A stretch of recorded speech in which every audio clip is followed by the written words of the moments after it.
The NFL is the most lucrative sports league in the entire world, by a lot. But with all the wealth that the NFL brings in, you'd think that they would be expanding their empire as well. Instead, they've remained stagnant since 2003 when the Texans became the 32nd team in the league. Of course, there are plenty of good arguments for the NFL to remain this way for the foreseeable future. Adding a franchise comes with an inherent risk of failure, and honestly, 32 is just a really good number to evenly divide up divisions. But in today's world, complacency just isn't an option. So like it or not, the NFL is already weighing their options for expansion in the future. In this video, we're going to figure out which cities are best suited to join the league, and then explore what a 36-team league might actually look like. When I started doing research for this video, I wanted to figure out what you need to do to be a successful NFL city. The first and probably most obvious one is market size, but it's not quite as simple as just the city's population. Baltimore, for example, is the 30th largest city in the US, and its metro area is the 22nd largest. But because it's so close to Washington, D.C., that means the Ravens have to share a large portion of their market with the Commanders. Luckily, the Mid-Atlantic is a dense enough part of the country to house two teams this close together. Now let's look at Buffalo. Number 82 in city size and number 51 in metro population. It's just a little guy, but factoring in its unshared market region of all of upstate New York and even parts of Canada, it's no wonder why they have one of the strongest fan bases in the league. Another major factor to consider is a city's culture. From the most general standpoint, a strong city or regional pride can make a world of difference, like the Packers selling out games week in and week out in the smallest city in the American pro sports landscape. But more specifically, a city's existing relationship with pro sports is a huge factor in this equation. You really want to find a Goldilocks zone when it comes to saturation of pro sports in the area. If a city is already full of teams, adding a new team to the area is an uphill battle to say the least. The prime example of this is the Chargers moving to LA in 2017, a city that already had 8 major league franchises. The Chargers couldn't even fill a 20,000 seat stadium in their first couple years, and even now can't fill SoFi with their own fans. But on the other end of the spectrum, if a city has little to no pro sports presence, there's no existing culture to build off of, and it makes it way too big of a risk to plop a brand new team there. A city's relationship to college football is very similar. If there's one or more big-time schools in the area with die-hard fans, it's probably a bad idea to throw in a pro team with direct competition to it. On the other hand, if you have one of those college football blue bloods an hour or two away, you get the benefit of having plenty of football fans in the area, but without having to share the same space. This is evident for teams like the Browns and the Bengals with Ohio State, the Falcons with Georgia, and the Jaguars with Florida and Florida State. And I think the last important factor to being a viable NFL city is its economic health. If a city's economy is declining, it becomes an uphill battle selling tickets and funding facility costs. A poor economy can also welcome in a bunch of other issues that would steer the NFL away, like lower safety ratings, poor infrastructure, and a shrinking market size. So with all these factors in mind, let's start going through some of the cities that have been mentioned in league expansion discussions before. Birmingham and Memphis are both located in the heart of the South where football just means more, and are far enough away from other franchises to give them a decent market size. Plus, they currently have venues that could be retrofitted for an NFL franchise, but there are a lot of major drawbacks that made me rule them out. They're two of the least safe cities in the country and have a nasty record of failed minor league football franchises. As much as I'd love a team playing in the same city as the Bass Pro Shop Pyramid, I just can't see it happening anytime soon.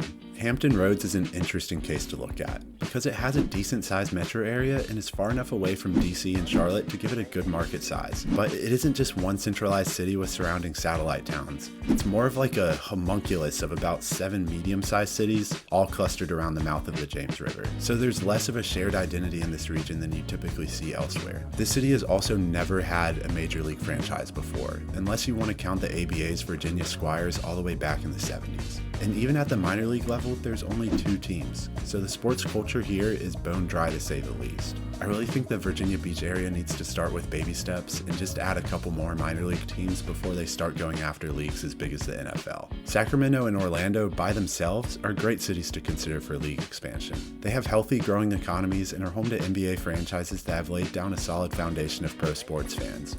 But they're just too close to existing franchises for it to make sense. Austin, Raleigh, and Columbus also seem like prime locations for pro sports expansion given their size and rapid growth, but the college football presence in these cities are too much for the NFL to make sense here. Austin and Columbus obviously have the juggernauts of Texas and Ohio State, and the Triangle has 3 not so great dynasties, but I think their combined fan bases are about equivalent to one SEC or Big Ten superpower. The next city I have on my list is San Diego. This team took its name from an instrument of attack and symbolized its intent with a bolt of lightning. The Chargers had been born.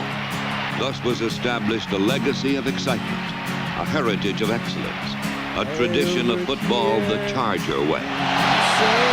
Goes long. There's a man, Martin. Touchdown! Rivers leaves it to the end zone. Open Jackson! Touchdown, San Diego! First overtime possession, LaDainian Tomlinson. He sneaks by Washington, breaks it free, and the San Diego Chargers have won in overtime. 3rd and 7, here comes the blitz, and Elroy down at the 25. Junior. Quick pass to Woodhead, looking for his 4th, and he's got it! Touchdown number 4 for Danny Woodhead today. A little pitch back to LT. He's looking to throw towards the end zone. Gates, got it! Touchdown! Here's Sproles. Sproles inside the 10, inside the 5, and the Chargers win the game. Yeah, there's only one team that belongs in San Diego. Let's move on.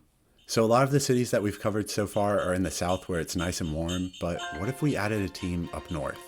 Like way up north. Montreal is one of the largest cities in North America and is home to the Olympic Stadium, a venue that the city regularly dumps money into to keep it in good condition, even without a team that can provide enough revenue to justify the renovation costs. With no existing NFL teams nearby, Montreal's market could serve all of Eastern Canada and maybe even into northern parts of New England. I'm personally a big fan of Montreal getting an NFL team, but they'd still have to overcome some obstacles to make it happen. The most glaring of these is the cultural differences that French Canada has with the US. You obviously have the language barrier to deal with, and having a French accent just in general has this weird effect on Americans that just makes us all mad. I don't like this rock.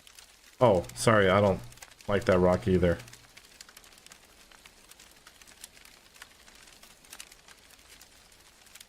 Robert, Yeah. it's pissing me off. Then we gotta think, how bad does Montreal even want a team? Like, do French Canadians even know ball? I still don't think that these are deal breakers. I mean, the Expos were able to make it work for decades, and the Canadians in CF Montreal are still thriving in American-based leagues, but I do think these factors bump them down the list behind other candidate cities.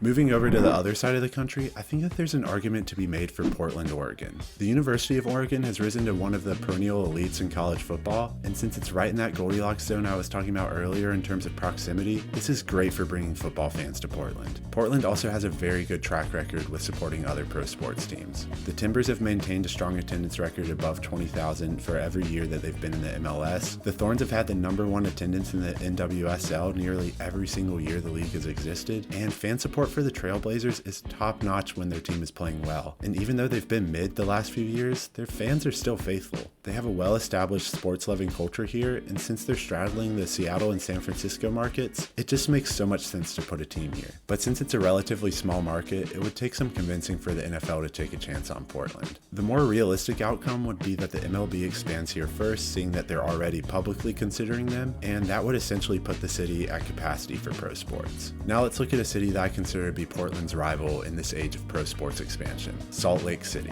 Salt Lake has had a lot going for it recently. They've won a bid to host the Winter Olympics for the second time in 2034, and they're home to a brand new NHL franchise. I still think that they should have been called the Blizzard, but whatever. With pretty much no nearby competition for Major League fans, it makes adding a team in Salt Lake seem like a no-brainer. They would have full control of the market all through the western half of the Rockies, but that might not mean much if we think about how many people that covers. These are all the cities within a 50-mile radius of Salt Lake City above 100,000 residents. These are all of them within a 100-mile radius. And these are all of them within 200 miles. With most of this part of the US being federal lands, Salt Lake's market region would be one of the largest in the league in terms of area, but still one of the smallest in terms of population. There's also a few smaller red flags, like having abysmal attendance the one time a pro football league tried to plant a team here in 2019 with the AAF. Since there's also 3 FBS programs in the area, it's safe to say the people of Salt Lake already have more than enough football to watch on the weekends anyways. Oklahoma City first caught my eye as an expansion team because of their diehard fan base for the Thunder, and since they're trapped in between the lovable fan bases of Kansas Kansas City, and Dallas, they're kind of stuck in limbo for a team to claim. This is really unfortunate when we think about how many football fans there are in Oklahoma, considering the historic success of their college football programs. Norman might still be very close by, but I think there's just enough room for both franchises to coexist. With a growing population, a revitalized entertainment district in Bricktown, and a good amount of mid-sized cities nearby like Tulsa, Fayetteville, and Lawton, really the only glaring obstacle that Oklahoma City has left is funding for a new stadium. Now let's look at St. Louis. They're a football town. Simple as that. They were home to the Cardinals for nearly 30 years, and then home to the Rams for another 20 years, which included a Super Bowl victory in 1999. Both of these teams left St. Louis for essentially the same reason. Not because the city didn't care about the team, but because the facilities were lacking and the team owners didn't want to privately fund the necessary renovations. Today, St. Louis not only still has the Dome at America's Center to fix up, but it's also notorious for its high crime rates. Even with all that, the UFL's Battlehawks consistently have the best attendance in the league, which I believe is proof that the football culture is still alive and well here. So if they can renovate the Dome and clean up downtown a bit, I believe it makes them as viable of a city as they were with the Cardinals and Rams. Given the fact that both of those teams are firmly rooted in their new homes, I don't think bringing either of those teams back to St. Louis makes nearly as much sense as the Chargers to San Diego. So I think we have to shoot for a brand new franchise here. Now the NFL has made it pretty clear that they're interested in making their name known on the international scale, and I know that I had already mentioned Montreal, but I think the more realistic Canadian city that the NFL should be considering is Toronto. If Toronto were to join the NFL, that would make it the 6th largest metro area in the league, and its market size could rival the likes of Dallas and Chicago, considering the monopoly Toronto would have on Canadian fans. Like I already mentioned with Montreal, an international edition definitely comes with a few challenges, but other leagues have been able to make it work, and realistically, if the NFL wants to one day have a global influence, their next step needs to be having a team here. And finally, San Antonio is the #1 city in my books for the NFL to expand to for a lot of reasons. Being a major city in the football-obsessed state of Texas, but only having a UFL team and a group of 5 school to cheer for, I honestly have no idea how they've gone this far without a team. Now, I'm sure that there are plenty of Cowboys and Texans fans in San Antonio, but seeing how the NBA's thrived with 3 teams in the state, I don't see why the NFL can't do it as well. Probably the biggest attraction of San Antonio as an expansion team is the fact that they already have the Alamo Dome, an NFL-ready enclosed stadium just sitting there waiting for it to be filled. Even though it would technically be on the smaller end for an NFL stadium, it's a much better option than asking the city to fork over hundreds of millions of dollars for a new or restored venue like we'd have to do pretty much anywhere else. It might actually be the move to stick with a slightly undersized stadium at first, so then you can develop a tight-knit community initially and then consider renovations once you've established a die-hard fan base. So what would a 36-team league actually look like? Well, if we added San Antonio, Toronto, Oklahoma City, and St. Louis, we can rearrange the league into 6 divisions of 6. Or 9 divisions of 4, or 12 divisions of 3, or 2 divisions of 18. Okay, so with 6 divisions, we'll have an East, Central, and West for both the AFC and the NFC. I basically kept all the existing divisions together except for the South and realigned them like this. It would probably also make more sense in this scenario to only play your division opponents once a year so that you're not using up over half your season on matchups with the same 5 teams, but maybe each team still gets one rival that they play twice in their division. Then for the playoffs, we can go ahead and expand it to a 16-team tournament, which nerfs the 1 seed by getting rid of their first round bye, which means we would get 5 wildcard spots per conference. So how realistic is all of this? Well, if I'm being 100% honest, not very, at least not for the next 5 or 10 years. Sure, there's been rumors of NFL expansion, but with all 4 other leagues being much more open to discussing expansion publicly, the NFL doesn't seem to be in any rush to make a move this big. My prediction is that the MLB will probably be the first league to add a team, hopefully in Raleigh, and that could start a chain reaction of other leagues following suit, which in theory could include the NFL finally making a move. At that point, I think that they probably wouldn't add all 4 teams at once, but I am fairly confident it would be one of the cities that I've mentioned in this video, because I'm never wrong about anything. Thanks for sticking around to the end. It's always fun to share my thoughts on topics like this, and I'd love to hear what you all think about this as well. It's been a really great year of making videos, and I'm really excited for what I have planned for next year, so it would mean a lot if you subscribed. I'll see y'all soon. Stay safe out there.